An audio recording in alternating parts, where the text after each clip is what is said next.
अस्सलाम वालेकुम वरहमतुल्लाहि वबरकातुहू।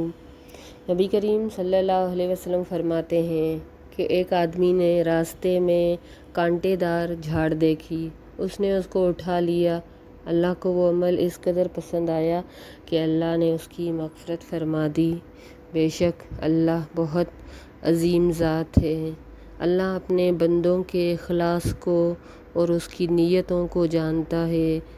हमें अक्सर रास्ते में कुछ चीज़ें नज़र आती हैं जो दूसरों को तकलीफ़ देने का सबब बन सकती हैं, जैसे टूटा हुआ शीशा, कोई कांटा या केले का छिलका। तो हम अपने वक्त में से ज़रा सा वक्त निकाल के उसको रास्ते से हटा देते हैं कि दूसरों को इस अज़ियत से बचा सकें। अल्लाह को ये हमारा अमल बहुत पसंद आता है। अल्लाह हमारे इस अमल को इस कदर पसंद फरमाते हैं कि उस पर ही हमारी बख्शिश हो जाती है। तो अल्लाह ने हमारे लिए छोटी छोटी नेकियों के मौक़े रखे हैं, हम उनसे फ़ायदा उठा सकते हैं।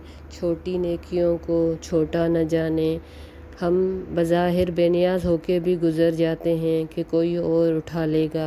नहीं, इस मौके को न गंवाएं और ये नेकी ज़रूर करें। अल्लाह अगर हमें इस नेकी का